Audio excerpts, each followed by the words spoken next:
하나님 말씀 받도록 하겠습니다. 신약성경 에베소서 6장 1절로 3절에 있는 말씀까지 함께 받도록 하겠습니다. 하나님의 말씀 신약성경 에베소서 6장 1절로 3절에 있는 말씀 우리 한 목소리로 함께 받도록 하겠습니다. 자녀들아, 주 안에서 너희 부모에게 순종하라. 이것이 옳으니라. 내 아버지와 어머니를 공경하라. 이것은 약속이 있는 첫 계명이니 이로써 내가 잘되고 땅에서 장수하리라. 아멘. 이 시간 호산나 찬양대가 하나님께 찬양 드리신 후에 담임 목사님 나오셔서 하나님 저는 누구입니까? 라는 제목으로 생명의 말씀 주시겠습니다.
할렐루야.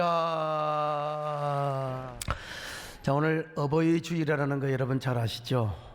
여러분 아마 할미꽃 슬픈 전설에 대한 이야기를 들어보셨는지 모르겠습니다. 어느 마을에 딸을 셋둔 어머니가 있었습니다. 남편이 오래전에 떠나서 딸 셋을 어머니가 참 애지중지 잘 키웠습니다. 어머니는 아버지 없이 자라는 딸들이 너무나 가엾기 그지없었습니다. 그래서 어머니는 딸들에게 기죽지 말고 크라고 얼마나 곱게 얼마나 귀하게 키웠는지 몰라요. 그렇게 키운 딸들이 세월이 지나니까 이제 시집을 갈 것 아니겠습니까? 어머니는 시집가는 딸들을 바라보며 내가 어떻게 참 청승과부가 되어서 저 딸들을 저렇게 잘 키워낼 수 있었을까 자신이 자랑스럽기도 했고요, 대견스럽기도 했습니다.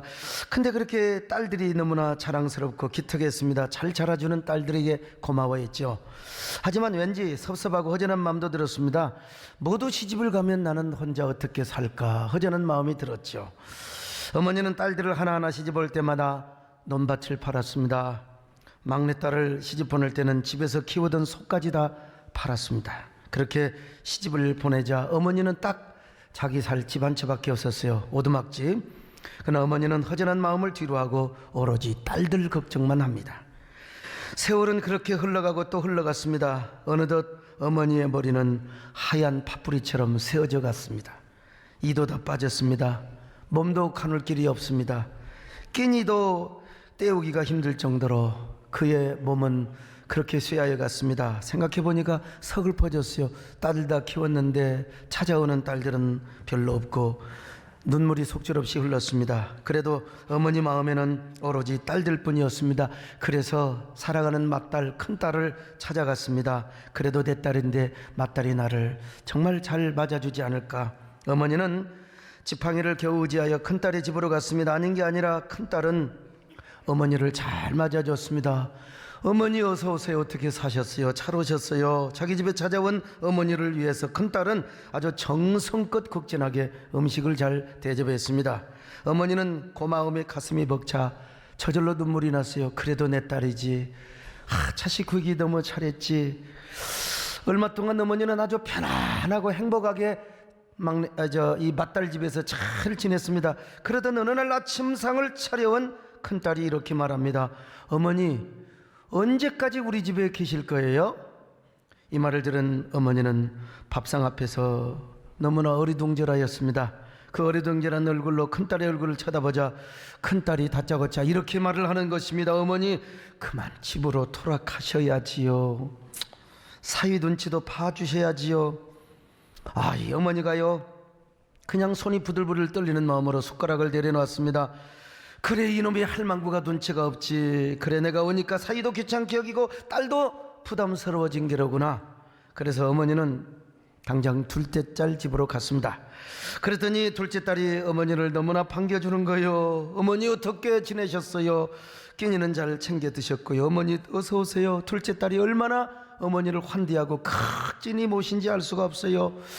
그래서 또 행복하게 얼마간을 지냈습니다. 근데 둘째 딸 역시 세월이 지나면서 얼굴빛이 좀 달라지기 시작하는 거예요. 어머니, 밥은 흘리지 말고 드셔야지요. 그리고 이렇게 잔소리가 많아지셨어요. 가만히 앉아 계시지만 말고 좀 방 청소도 좀 해주시고요. 좀 마루 좀 닦아주시면 좋겠어요. 이렇게 어머니를 구박하기 시작하더니 세상에 겨울이 와도 아궁이에 불조차 지펴주지를 않는 것입니다. 추운 겨울밤 어머니는 그렇게 밤을 지새웁니다. 긴긴 겨울밤 이불 속에 들어가서 소리를 죽여 울고 또 울었습니다. 어머니는 통에 트자마자 둘째 딸 집을 나섰습니다. 그날따라 눈보라가 매섭게 몰아칩니다. 지팡이를 잡은 손은 꽁꽁 얼어붙기 시작합니다. 두 눈에 하염없이 흘러내리는 눈물은 금세 고드름처럼 얼어붙었습니다. 나는 어디로 가야 한단 말인가? 어디 가서 죽어야 한단 말인가? 눈몰아치는 날에도 여러분 하늘을 보니까 몇 마리 새들이 날아가고 있었습니다. 마음 같아서는 새들을 따라서 저 깊은 산골짜기 가서 그냥 조용히 죽고 싶었습니다. 새들은 어디 가서 죽는단 말인가? 새들은 어떻게 죽는단 말인가? 나에게도 저 새들처럼 날개가 있다면 새들과 함께 날아가 아무도 없는 깊은 산속에 가서 이대로 죽었으면 좋으련만. 바로 그때 어머니 머릿속에는 셋째 딸 생각이 났습니다. 하지만 어머니는 선뜻 셋째 딸 집으로 가고 싶은 마음이 생기지 않았습니다. 셋째 딸도 지 언니들처럼 자기를 귀찮게 생각하고 구박할지도 모른다는 생각 때문이지요. 그러나 여러분, 이 어머니의 머릿속에 막내딸이 시집가던 때가 생각이 나는 것입니다. 셋째 딸은 시집을 가면서 너무너무 슬피 울었거든요. 우리 어머니 불쌍해서 어떡한다. 나마저 시집가고 나면 우리 어머니는 얼마나 혼자 외롭게 사실 것이란 말인가. 그러니 어머니 같이 가요. 같이 가서 저랑 같이 살아요. 가난해도 좋아요. 제가 어머니 잘 모실게요. 저를 따라 같이 저랑 살아요. 바로 그런 셋째 딸의 모습이 떠올라서 어머니는 용기를 다하여 셋째 딸 집으로 발걸음을 옮겼습니다. 그러나 셋째 딸 집으로 가려면은 너무 가난하게 살아서 높은 고개턱을 올라가야 합니다. 그래도 어머니는 지팡이를 의지하여 고개턱을 오르기 시작합니다. 한 발자국 두 발자국. 그런데 고개를 올라가다가 어머니는 그만 미끄러운 눈길에 실족하여서 저 아래쪽으로 굴러 넘어지고 말았습니다. 어머니는 일어나려고 애를 썼지만 도무지 말이 듣지를 않아요. 내가 일어나야 되는데, 이 고개턱만 넘으면 되는데, 내가 우리 막내딸 집에만 가면 되는데. 어머니는 몸을 일으키려고 안간힘을 다했지만 도저히 일어날 수가 없었습니다. 그래서 쌓인 눈밭 위에서 그냥 어머니의 몸은 싸늘하게 식어가고 있었습니다. 어머니의 몸 위로 하얀 눈은 차곡차곡 이불처럼 쌓이기 시작합니다.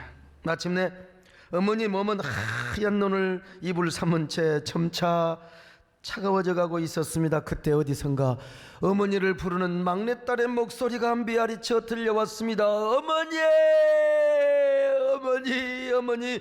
셋째 딸은 어머니가 언니 집에 쫓겨났다는 소식을 막 들은 것 같습니다. 그래서 어머니를 찾아서 나섰습니다. 셋째 딸은 어머니를 쫓아낸 언니들이 너무나 원망스러웠습니다. 그리고 그동안 늙은 어머니를 제대로 한 번도 돌보지 못한 자신이 얼마나 원망스럽고 얼마나 미웠는지 몰라요.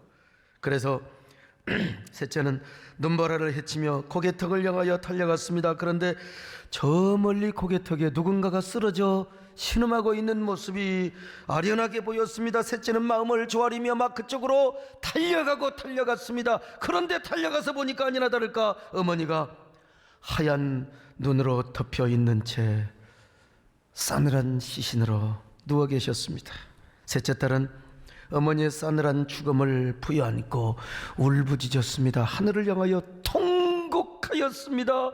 온 산을 메아리치도록 그녀는 울고 또 울었습니다.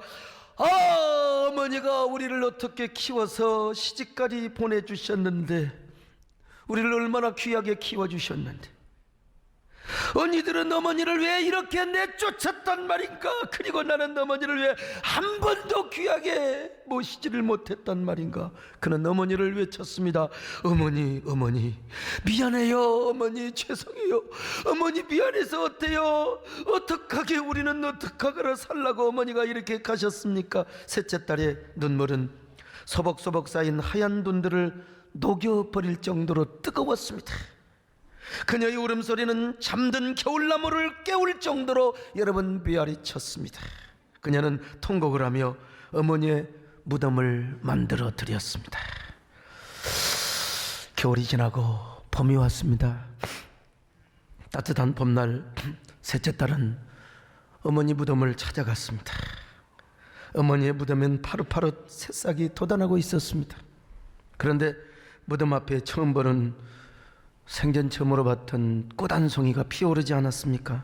꽃은 길고 하얀 꽃을 늘어뜨리고 있었습니다. 셋째 딸 눈에는 바로 그 꽃이 꼭 어머니의 새하얀 머리카락처럼 보여졌습니다. 그래서 그때부터 그 셋째 딸은 이 꽃을 뭐라고 부른 줄 아세요? 할미꽃이라고 불렀습니다. 바로 이야기가 할미꽃의 슬픈 전설의 이야기입니다. 여러분, 얼마나 슬프고 우리의 가슴을 후려치는 이야기입니까? 여러분, 이야기를 들으면서 어떤 마음이 들어요? 아, 나는 몇째 딸인가? 여러분은 첫째 딸입니까? 둘째 딸입니까? 아니면 셋째 딸입니까? 여러분, 사실 셋째 딸도 잘한 게 하나도 없습니다. 여러분, 어머니가 돌아가시고 난 다음에 울고불고 통곡을 한들 무슨 소용이 있겠습니까? 여러분, 그래서 사람들은 누구나 때늦은 뉘우침을 합니다. 부모님이 살아계실 때는 부모님이 귀한 줄을 몰라요. 근데 돌아가시고 나서 그렇게 부모님이 그리워지고 부모님의 은혜가 크게 느껴지는 것입니다. 어렵게 홀어머니 아래서 자랐던 한 시인이 있습니다. 정채봉이라는 시인인데 그가 어머니를 그리워하면서 이렇게 시를 썼습니다. 엄마가 휴가를 나온다면, 하늘나라에 가 계시는 엄마가 하루 휴가를 얻어 오신다면, 아니 반나절 1시간도 안 된다면 단 5분, 그래 5분만 온다 해도 나는 원이 없겠다. 얼른 엄마 품속에 들어가 엄마와 눈맞춤을 하고 젖가슴을 만지고, 그리고 한 번만이라도 엄마 하고 소리를 내어 불러보고 숨겨놓은 세상사 중 딱 한 가지, 억울했던 그 일을 일러 바치고 엉엉 울겠다. 여러분, 그래도 이 시는 참 얌전한 시지요. 우리의 가슴을 후벼 파고 짓누르는 노래가 있지 않습니까? 제가 1년에 딱 한 번 어버이 주일에 어버이 설교를, 효도 설교를 하는데 여러분, 그때마다 불러드리는 노래가 있지 않습니까? 여러분, 불효자는 놉니다. 불효자는 놉니다. 불러봐도 울어봐도 못 오실 어머님을 원통에 불러보고 땅을 치며 통곡해요. 다시 못 올 어머니여, 불초한 이 자식은 생전에 지은 죄 엎드려 빕니다. 여러분, 옛날에 대부분 다 타향살이 했지 않습니까? 고향을 떠나 타향살이 했어요. 그런데 타향에 온 자녀들은 꼭 성공을 해서 금이 환영을 하려는 마음이 있었습니다. 그러나 여러분, 세상 일이 뜻대로 됩니까? 실패하고 고생하고 그런 실패한 모습으로 어머니 모습을 볼 수가 없어요. 아버지 모습을 볼 수 없어요. 그래서 타향살이 전전긍긍하다가 저 힘든 파고를 넘고 세파와 싸우며 타향살이를 계속합니다. 근데 세월이 흘러 고향을 찾았어요. 그랬더니 어머니 아버지가 다 무덤 속에 누워 계시는 거예요. 그러니 불효자는 무덤 앞에 가서 통곡을 하고 하늘이 사무치도록 울 수밖에 없는 거예요. 아니, 이런 성공한 사람도 마찬가지입니다. 이거는 말이죠, 송나라 주자라는 사람, 주희라고 하죠. 이 주희라는 사람이 큰 뜻을 품고 고향을 떠났습니다. 과거에 급제하지 않으면 고향에 가지 않겠다고 결심을 하고 떠난 것입니다. 마침내 그는 과거를 급제하여 큰 표시를 얻어 고향을 찾습니다. 그리고 나서 고향을 찾았더니 이미 어머니 아버지가 무덤 속에 누워 계시는 거예요. 잡초반 우거져 있고. 그러자 주자가 무덤 앞에서 대성통곡을 하는 거예요. 어머니 아버지, 아들이 왔는데. 그래서 결국 어머니 아버지 돌아가신 후에 뭘 만드는, 주자 가래 어떻게 제사를 지내는가, 일종의 보상심리지요. 저 역시 부모님 돌아가시고 나니까 남은 것은 불효밖에 없어요. 나 좀 참 예수 믿게 하고 전도도 하고 있는데 남는 건 불효밖에 없어요. 그래서 어쩌다가 부모님 묘지를 찾으면 참 가슴이 비어지죠. 그런데 요즘은 부모님 묘소 갈 시간도 없습니다. 뭐가 그렇게 목회하느라 바쁜지. 엊그제 금요일 오전에 서울에서 서울지역협의회 회장 취임식에 축사를 하고 바로 저기 전남 광주 장로연합회에 제가 또 설교를 하러 가기 위해서 곡성으로 갔습니다. 곡성 여러분 아시죠? 곡성이라는 영화 무엇이 충한디 하고 여러분 아시죠? 놀랬죠? 그때 여러분 집사람이 동행을 했습니다. 곡성과 남원은 지척입니다.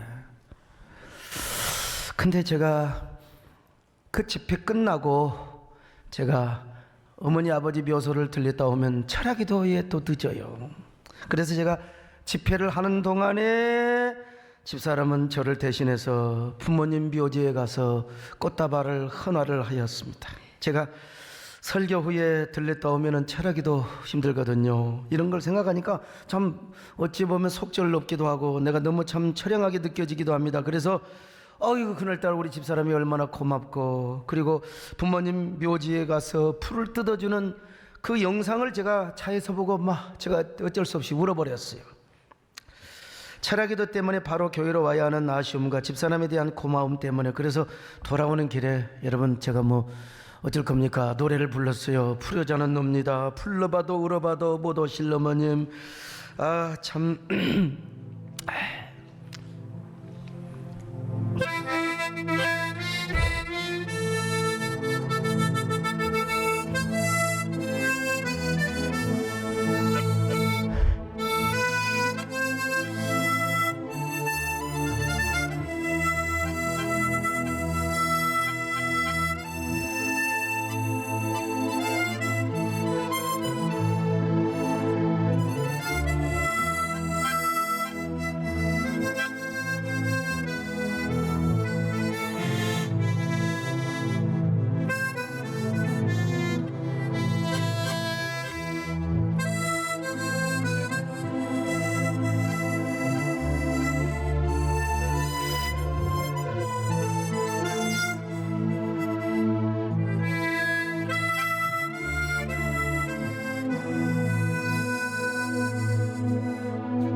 이렇게 하모니카를 부르면 또 어떤 사람 막 비판합니다. 어떻게 목사가 설교 시간, 예배 시간에 이런 하모니카를 부르냐고. 뭐 비판하면 비판 받죠. 뭐 제가 뭐 이게 찬송은 아니니까. 그러나 어차피 설교는 소통입니다.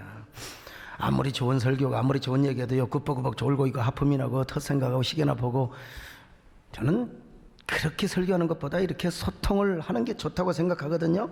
저는 복음은 확실하게 전하되 소통은 확실하게 해야 된다. 감동도 확실하게 주어야 된다. 그렇게 생각하는 목사예요. 과거 설교는요, 설교자의 품격 있는 스피치와 행동으로 하나님을 드러내야 된다, 우리 그렇게 배웠어요. 맞습니다. 그렇게 해야죠. 근데 그러다 보니까 요즘은요, 하나님은 드러나지 않고 하나님의 마음은 절대로 전달하지 않고 목회자의 품위와 고상한 이러한 그 품격만 이렇게 드러나는 것을 제가 봅니다, 여러분요. 하나님이 드러나야죠. 그래서 요즘 와서는 설교자가 조금은 좀 망가지고 좀 약간 품격이, 그렇다고 너무 저질스러우면 안 되지만 오히려 설교자가 좀 망가지는 아니더라도 하나님의 마음, 하나님의 사랑, 성경의 본문에 나와 있는 그 하나님의 의도를 드러낼 수 있는 설교자, 하나님의 기쁜 심정과 심장을 드러낼 수 있는 설교자가 나는 더 훌륭하다고 생각해요. 바로 이러한 설교를 뭐라고 하느냐? 광대 설교를 광대 설교라고 그래요.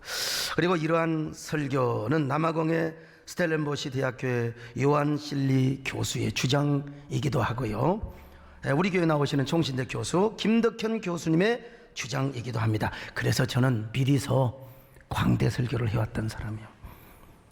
제가 오늘 왜 이렇게 하모니카를 불고 왜 이런 노래를 부는 이유를 아시겠습니까? 바로 여러분에게 효도에 대한 하나님의 마음, 하나님의 심정을 제가 좀 전달하려고 하는 것입니다. 하나님의 심정을 드러내려고, 그리고 불효자인 우리 모두에게 확실한 임팩트를 주기 위해서 제가 그런 것입니다. 여러분, 효도는 언제 하느냐? 부모님 살아계실 때 해야 된다. 살아계실 때. 돌아가시면 불러봐도 울어봐도 아무 소용이 없다는 것입니다. 주작 가래를 따라서 백날 제사를 지내도 아무 소용이 없어요. 효도는 부모님 살아계실 적에 해야 된다. 자, 그러면 우리가 왜 효도해야 되느냐? 여러분, 우린 효도는 윤리적으로 공자의 가르침을 따라서 하는 것도 좋지만 성경적인 이유 두 가지가 있어요. 그게 천륜 때문에 부모님께 효도를 하는 거예요. 천륜, 주 안에서 천륜. 천륜이 무엇입니까? 창조주 하나님께서 당신의 절대주권으로 부모 자식 간에 맺어주는 생명의 관계, 이 천륜이에요. 이 천륜 때문에 부모님은 하나님의 섭리 안에서 한 생명을 잉태하고 한 생명을 탄생시킵니다. 그리고 정성껏 양육하지요. 그러면 자녀는 자라서 부모님의 은혜를 알고 부모님을 잘 모셔드리는 거, 이게 천륜의 관계입니다. 적어도 어버이와 우리 사이에는 이런 천륜의 관계가 개입이 되어 있습니다.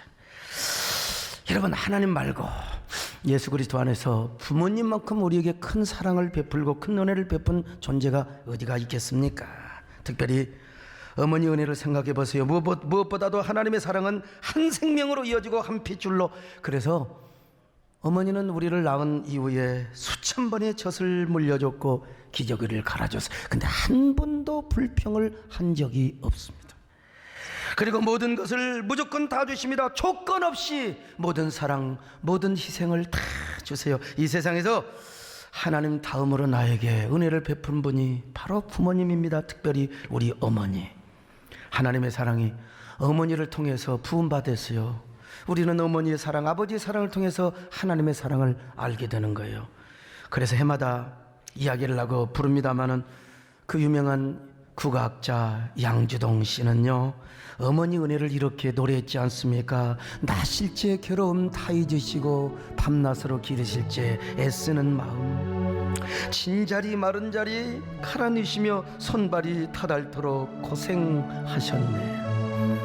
하늘 아래 그 무엇이 높다 하리요, 어머님의 희생은 가히 없어라. 이 노래는 언제 불러도 우리의 가슴을 사무치게 합니다. 언제 들어도 또 듣고 또 들어도 어머니도 은혜가 되고 자식도 은혜가 되고 아버지도 은혜가 되고, 언제나 자식이 들어도 어머니가 들어 가슴이 찡하고 심장을 애이게 하는 노래죠. 한번 들어보십시다. 나 실제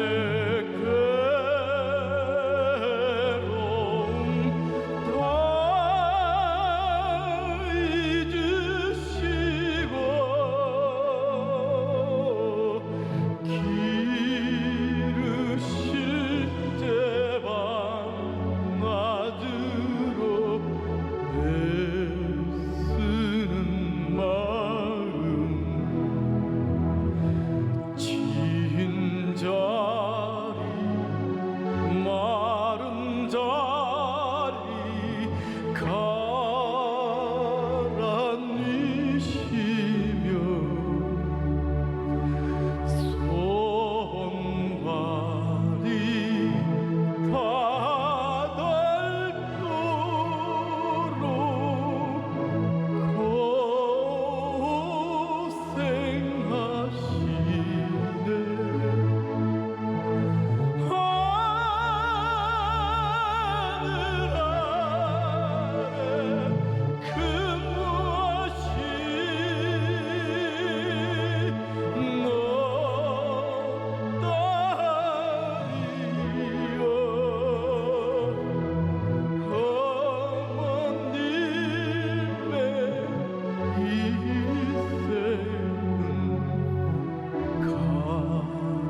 할렐루야. 예. 우리 박정 목사님은 오늘 1부, 2부, 3부 계속해서 가슴이 목이 메어서 노래를 못해요. 원래 음악가가 그러면 안 돼요. 감정 조절을 해야 돼요. 이 설교도 마찬가지예요. 지 혼자 울고 그러면 안 돼. 조절을 잘해야 되는 거예요. 근데 나이가 먹을수록 그러는 거예요. 이제 젊을 때는 그걸 안 했는데. 왜냐하면 저 양반도 이해를 해야 돼요. 삶의 배경을 보면 가출소년입니다, 여러분. 뭐하게 집에서 나가냔 말이요. 왜 나가가지고 그냥 물을 마셔야지 왜 알코올을 마시고 다녀요. 그냥 집시소년처럼 그냥 그러고 참 우리 교회나 이 가출소년이 너무 많아요. 아무튼요. 담임 목사도 가출소년이고 부목사도 가출소년이고 참. 예, 그러다가 은혜 받고 신학교에 오셨어요. 아버지도 몸도 불편한데 참 얼마나 고생하셨을까. 얼마나 박 목사님 방황하고 얼마나 참 고민하고 고뇌할 때 얼마나 어머니가 기도하셨겠어. 그러니까 그 기도했던 어머니를 생각하니까 목이 맺히는 거지. 목이 맺히는 거죠. 여러분 구약 성경은요 불효자를 돌로 쳐 죽이고 그 눈이 까마귀에게 쪼이고 독수리 새끼에게 먹힘을 당해야 된다고 해서 너무 잔인하지 않아요? 참 그래도 한번 읽어보십시다. 신명기 21장 18절로 21절입니다. 시작. 사람에게 완악하고 패역한 아들이 있어 그의 아버지의 말이나 그 어머니의 말을 순종하지 아니하고 부모가 징계하여도 순종하지 아니하거든 그 성읍의 모든 사람이 그를 돌로 쳐 죽일지니. 잠언 30장 17절입니다. 시작. 아비를 조롱하며 어미 순종하기를 싫어하는 자의 눈은 골짜기에 까마귀에게 쪼이고 독수리 새끼에게 먹히리라. 참 많은 분들이 구약성경 보면서 하나님 너무 잔인하다고 막 비판하는 사람이 있어요. 여러분 그건 우리 편에서 생각하니까 그래. 이 하나님 마음을 알아야지요. 이 하나님 마음을 얼마나 하나님이 속상하시고 불효하는 모습을 싫어하셨으면 번뜩이로 이렇게 하나님 말씀하셨겠습니까? 여러분 하나님께서 불효하는 모습을 얼마나 싫어하시고 마음 아파하시면 이런 말씀을 하셨겠는가? 하나님 편에서 이해를 해야 될 거 아니겠습니까? 여러분 이런 실화 들어보셔서 이런 얘기 들어도 여러분 화가 팍 나요. 거리에 쓰러져 있던 한 할머니가 어떤 분이 신고로 6년을 넘게 보호시설에서 살았습니다. 근데 할머니가 치매에 걸렸어요. 치매 걸린 할머니가 잠꼬대 중에 자신의 집 주소를 막 이야기하는 거예요. 집 주소. 사회복지사가 그 집 주소를 잘 들었다가 그걸 써가지고 할머니 사진과 함께 집 주소를 찾아갔어요. 집주인은 할머니 사진을 보고 깜짝 놀라버렸어요. 이 할머니가 누군 줄 아세요? 자기 엄마요. 6년 전에 실종되었던 자기 엄마. 그래서 감격적으로 기적적으로 만났습니다. 할머니 자녀들은 5명이었습니다. 그렇게 감동적인 만남, 얼마나 참 기적적인 영화 같은 만남입니까? 그런데 얼마 후에 한 보험사 직원에 의해서 충격적인 반전이 이루어집니다. 5명의 아들들은 일부러 치매에 걸리지도 않았던 어머니를 저 멀리 데리고 가서 어딘가 바닷가에 어딘가 버려버리고 왔어요. 5명의 자녀들은 이미 어머니 앞으로 보험을 들어놨고 실종자로 신고한 후 사망자 처리를 하여 5억 원의 보험금을 타서 서로 분바위로 나눠 먹었어요. 그 후로 어머니는 자식들을 보호하기 위해서 치매를 걸린 사람처럼 실성거리고 다녔습니다. 6년이 넘도록 치매 환자로 그렇게 살았어요.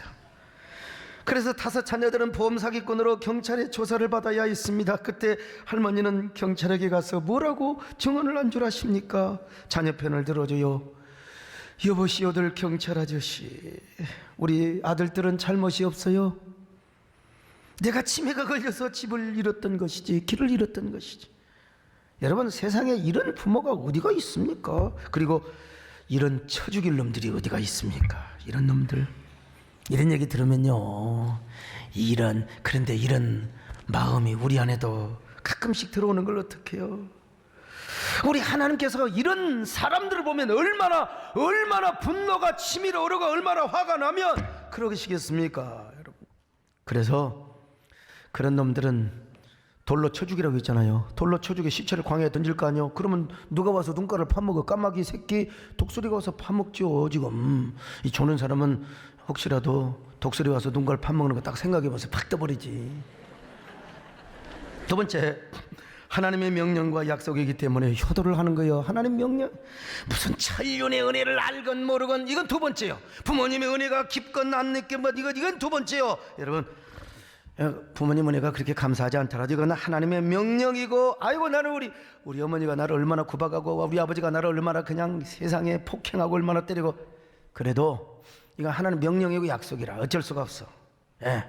하나님 명령을 따라서 효도하면 하나님 무조건 복 준다네. 그래서 우리는 복 받기 위해서라도, 장수하기 위해서라도 우리가 효도해야 된다 이거요. 자, 출애굽기 좀 봐봐라. 복 받자고 하니까 은혜 아멘 하는 거 봐봐. 아멘 하는 거 봐봐. 자, 출애굽기 20장 12절 같이 봅니다. 시작. 내 부모를 공경하라. 그리하면 내 하나님 여호와가 내게 준 땅에서 내 생명이 길리라. 생명이 길다고 그래서, 자, 에베소 6장 2절로 3절입니다. 시작. 내 아버지와 어머니를 공경하라. 이것은 약속이 있는 첫 계명이니 이로써 내가 잘되고 땅에서 장수하리라. 예수님도 여러분 이 사실을 증명시켜 주셨습니다. 예수님이 십자가에 죽으실 때 여러분 애처로워요. 예수님 어머니 마리아에게 너무 미안하잖아요. 자신은 예수님의 저 마리아의 아들로, 물론 성육신하신 하나님이지만 이 어머니의 모태를 빌려서 나왔잖아요. 근데 자기는 33살 나이에 죽어요. 그러니까 어머니가 미안해요. 보소서 아들이니다. 요한한테, 요한아 미안해. 나는 하나님의 성부의 그 언약을 이루기 위해서 십자가에 죽지만 그래도 내 육신의 어머니가 있잖아. 나를 대신해서 네가 어머니를 좀 모셔주렴. 그 말 아닙니까? 어머니 죄송합니다. 그러나 이 아들이 어머니를 잘 모셔줄 겁니다. 자, 그랬을 때 여러분 이 사도 요한은 이 부탁을 성실하게 이행했습니다. 성실하게. 여러분 전설에 의하면 사도 요한은 장가도 안 갔어요. 어머니 모시려고. 각시 얻으면 또 꽁알꽁알 지랄할까 싶어서요. 그래서 사도 요한은 평생 호레비로 삽니다. 어머니를 잘 모셨어요. 예수님을 대신해서. 그래서 예수님께서 하늘에 승천하셨어요. 다른 제자들은 다 순교하고 다 단명했어요. 근데 요한이는 어머니를 모시는 그 상급으로, 물론 순교한 게 죄가 아니지만 어머니 잘 모실 때까지 사도 요한은 오래오래 잘 살고, 어머니 돌아가신 이후에도 사도 요한은 자신의 사명을 감당하며 장수의 축복을 누렸다는 거 아니겠습니까? 여러분도 효도하셔서 오래오래 사시기를 축원합니다. 옆 사람 모시고 인사 좀. 어쩜 그렇게 집사님은 아주 장수를 하게 생기셨습니까? 장수하게 생기셨습니까? 한 번 더 하세요. 아이고 오늘 듣고 보니 일찍 죽긴 다 틀렸네요. 인사님 하세요. 자, 우리가 왜 부모님을 잘 섬기면 하나님이 이렇게 복을 주시는가? 부모님은 하나님의 대표자예요. 하나님의 대리인이기 때문에 그렇습니다. 부모를 거역하는 것은 하나님을 거역하는 것이고, 부모를 배반하면 하나님을 배반하는 거예요. 그래서 불효자는 엄벌을 내리고 부모를 공경하는 사람에게 복을 준다고. 더더구나 구약에서는 부모가 하나님의 축복의 대리권을 가지고 있었어요. 그래서 함이 아버지 노아를 비방했을 때는 저주를 받고 공경했던 셈과, 그리고 저 야벳은 얼마나 축복을 받았습니까? 하나님의 언약을 붙잡고 시어머니를 끝까지 따라왔던 루시가 얼마나 복을 받았어요. 얼마나. 그러므로 효도하셔요. 이미 지난주에는 좀 성도들이 조금 더 빠진 것 같더라고. 뭐 이해하죠. 근데 이제 부모님에게 찾아가지 않고 놀러 간 사람들 막 그냥 휴가가 쫙 기니까 뭐 그런 사람 좀 별로고, 부모님을 찾아왔다 오셨던 분이 제가 뭐라고 말을 하겠어요. 빠져도 되지요. 근데 이미 다녀왔겠지만 다녀오지 않는 얌체들, 고개 숙이고 있는 사람들, 정과자입니다. 여러분 연초에 다 찾아뵙고, 우리 교육자들도 월요일 화요일 날 다 찾아뵙고 오라고 그랬어요. 그리고 부모님한테 놀러가는 사람 말고 부모님 찾아오신 분들은 제가 보너스, 효도 보너스를 드린다고 제가 했습니다. 여러분 난 참 내가 봐도 참 상당히 훌륭한 사람이다, 뭐 이런 생각을 해보는데요.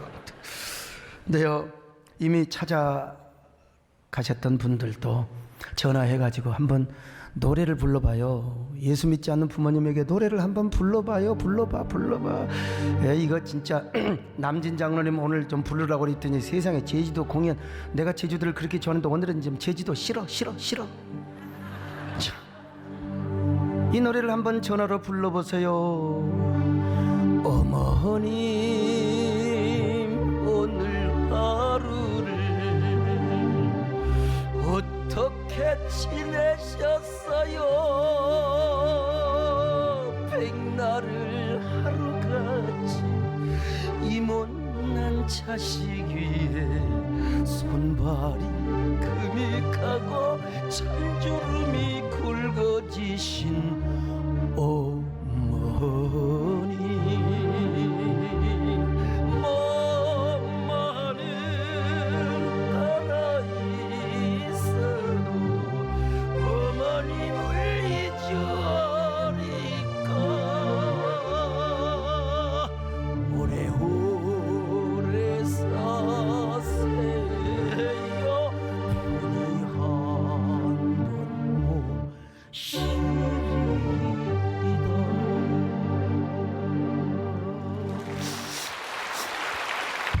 뭐 비판하면 받겠어요.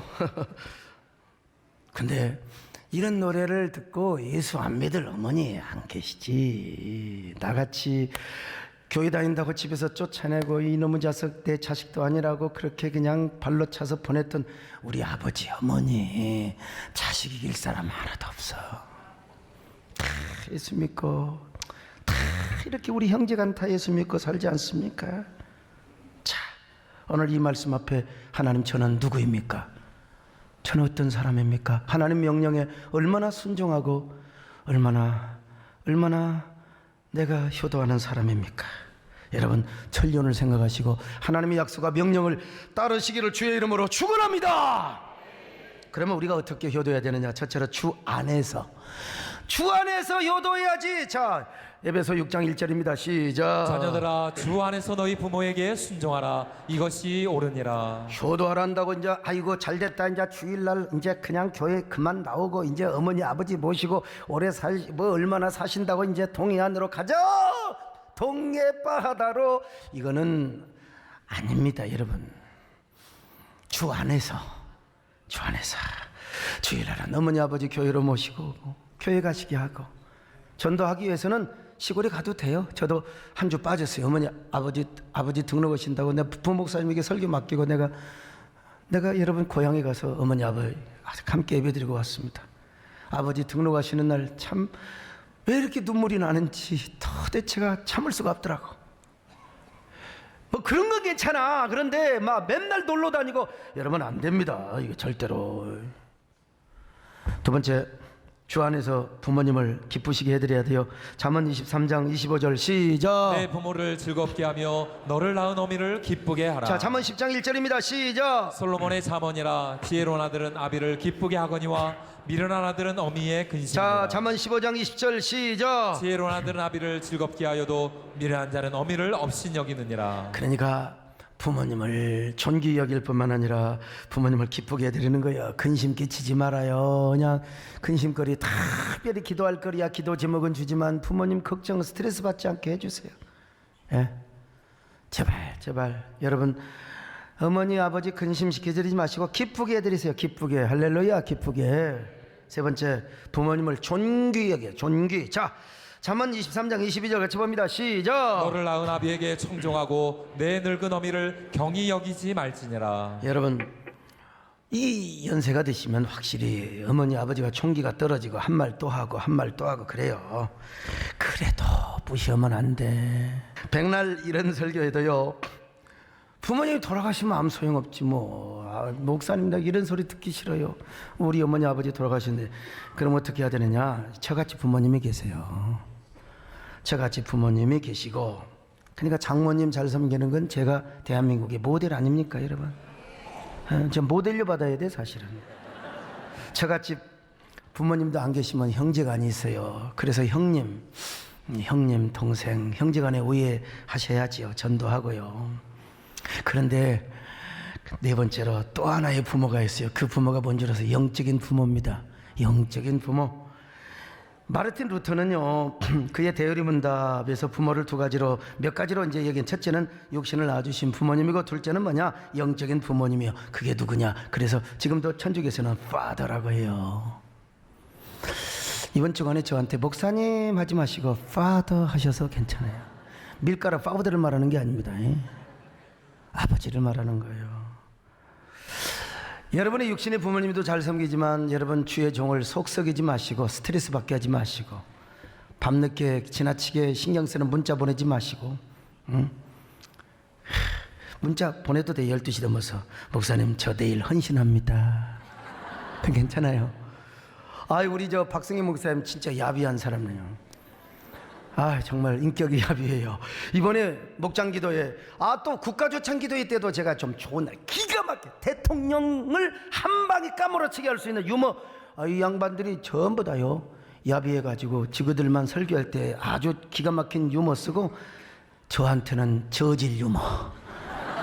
아이고 무슨 와이담 이런 거 내가 이런 걸 어떻게 씁니까? 그런데 이번에 박세영 목사님 설교하면서 그랬대요. 수요일 날 저녁에 때는 목욕탕에만 있는 것이 아닙니다. 헌신도 때가 있습니다. 그러더라고요. 아이고 내가 그 얘기 듣고 내가 옛날에 했던 얘기인데 또 바꿔서 했더라고. 내가 그래서 저 야비한 사람 우리 부목사님들 야비해. 아무튼 지만 쓰고 말이죠. 우리 성광희 목사님도 막 자기만 좋은 거 쓰고 나한테는 안 줘. 그래도 효도한 사람 축복입니다. 축복입니다. 어쨌든 간에요. 헌신도 때가 있다는 사실을 말씀드리고요. 목회자를 잘 따르고 목회 지도력에 순종하는 것도 여러분 효도하는 겁니다. 이번 주에 숙제 하나 드릴 거예요. 목회자에게 효도하는 거 하나 뭔지 아세요? 이번 주 예배를 잘 참석하시기를 축원합니다. 오늘 저녁에 남선기 헌신 예배야. 그러니까 여러분 헌신 예배 많이 나오시기를 바랍니다. 저녁 예배 많이 나오시기를 바랍니다. 여러분요. 이게 여러분 저에게 효도하는 거예요. 수요 예배도 마찬가지고 금요일에도 마찬가지. 다음 주도 빠지지 마시고요. 네, 그래서 여러분 다 영육간에 효도하셔서 복 받으시기를 축원합니다. 이 땅에서 형통하고 승승장구합니다. 여러분 모두 부모 공경자라고 이 땅에서 건강 오래오래 사셔서 오래오래 사셔야 저도 좋지요. 여러분 맨날 내가 장례식이라면 어떻게 되겠습니까? 여러분들이 더 저 장례 해주시고 그리고 11조 오래오래 하시고 헌신도 오래오래 하시고 그럼 일찍 죽고 싶나 봐. 아멘 하는 거 보니까 오래오래 사세요. 11조도 잘 하세요. 이런 사람 되시기를 축원합니다. 하나님 아버지 고맙습니다. 우리 모두 이런 축복의 사람들 되게 하여 주옵소서. 효도의 사람이 되게 하여 주시옵소서. 예수님의 이름으로 기도드렸나이다. 아멘.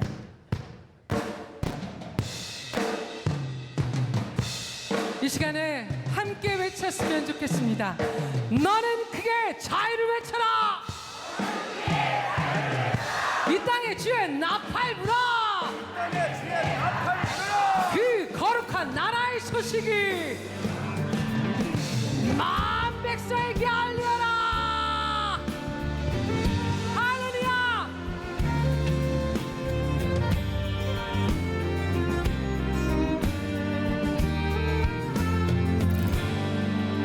함께 부를까요? 너는 크게 자유를 외쳐라. 이 땅에 주의 나팔 불어. 그 거룩한 나라의 소식을 만 백성에게 알리어라. 너는 크게 자유를 외쳐라. 이 땅에 주의 나팔 불어. 그 거룩한 나라의 소식을 만 백성에게 알리어라.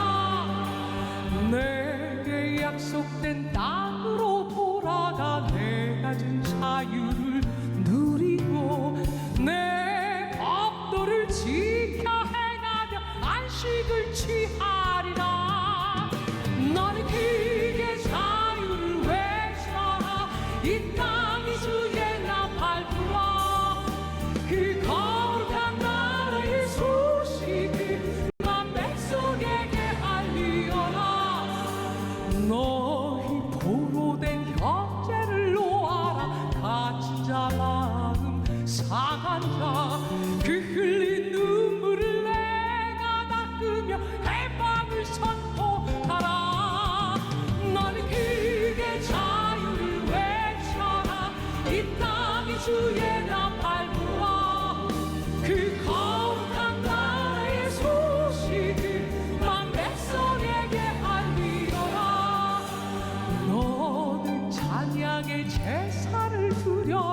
내 손에 생기를 버리고 넓은 땅 가득한 나의 신부를 너희가 먹으리라.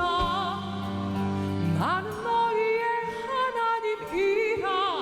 약속한 땅을 내게 주리라. 나는 너희의 여호와 너희를 인도한 하나님이라. 두려워 말라 내가 너와 함께한다.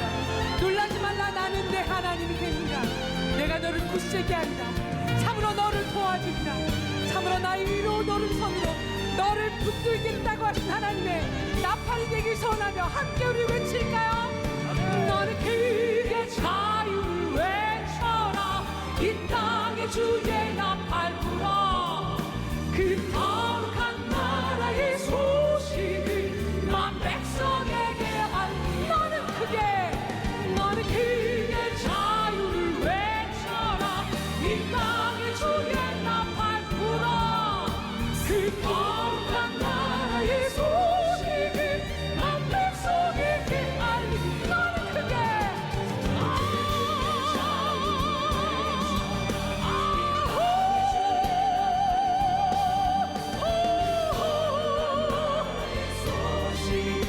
만 백성에게 알리오라.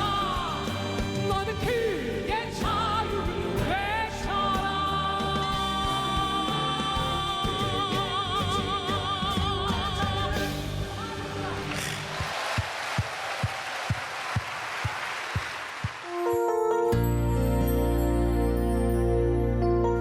안녕하세요. 저는 12교구 박희정 집사입니다.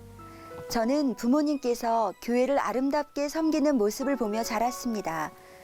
결혼 전 아브라함처럼 믿음과 축복의 조상이 되고 싶어 기도하던 중 부모님이 예수님을 잘 믿는 집안의 아들과 결혼해야겠다고 믿음으로 기도하여 신랑 김종일 집사와 결혼하게 되었습니다. 그러나 기도와 같이 신앙생활은 녹록치 않았습니다. 그럼에도 포기하지 않고 끊임없이 기도하였습니다. 하나님, 김종일 집사를 축복해 주세요. 아브라함처럼 믿음의 명문 가문이 되어 축복의 통로로 쓰임받게 해주세요. 또한 저희 건물 1층에서 음식점을 하고 싶습니다.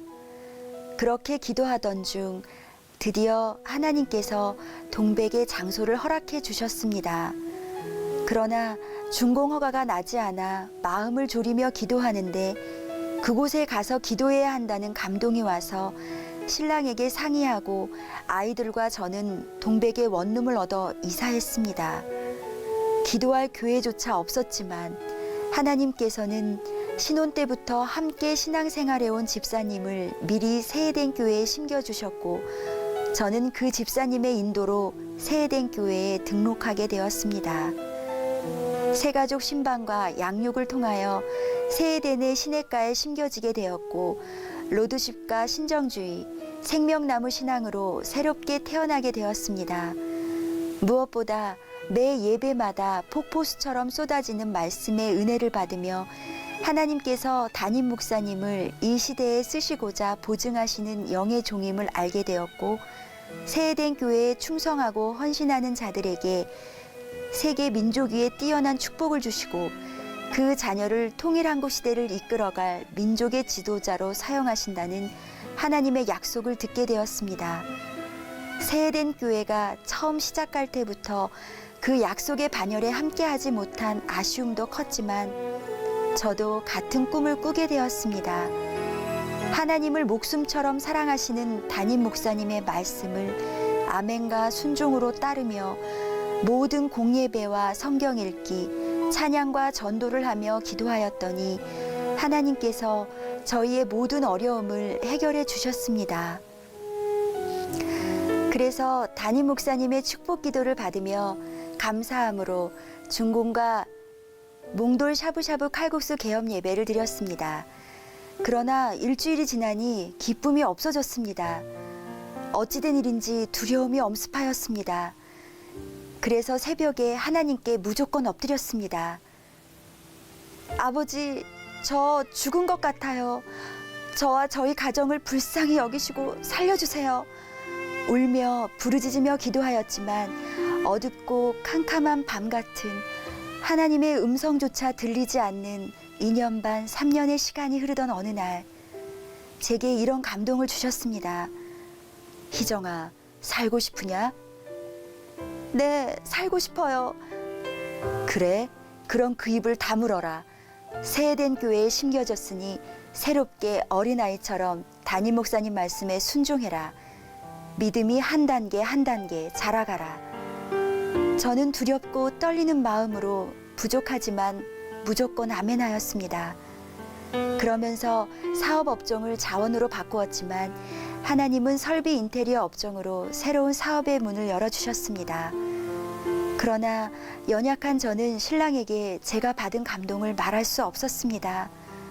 다만 강단에서 선포되는 말씀을 듣고 또 듣고 어떤 때는 써가며 들었습니다.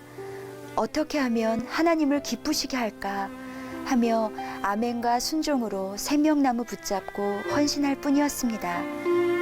전능하신 하나님께 모든 것을 맡기고 사명을 감당하자 현태는 예수님의 복음을 전하는 항공정비사로, 예진이에게는 영으로 하나님만 찬양하는 성악가가 되는 꿈도 주셨습니다. 신랑 김종일 집사가 예배가 회복되었으며 담임 목사님께서 주일 예배 때 생각만 하여도 이루어지는 은혜를 주시옵소서 하신 선포대로 평소에 꿈꾸었던 회사가 거래처가 되는 축복도 주셨습니다. 아나운서 하고 싶은 분 신청하라 하셔서 아나운서가 되기 위해서도 열심히 노력하고 있습니다. 비록 저의 환경이 어려울지라도 내 생각은 내려놓고 옥합을 깨뜨려 헌신하며 30주년을 맞아 새해 내내 봄이 오게 하는 한 송이 꽃으로 피어나기를 소망합니다. 부족하지만 하나님 앞에 쓰임받게 해주신 담임 목사님께 감사드리며 하나님께 모든 영광 올려드립니다. 감사합니다.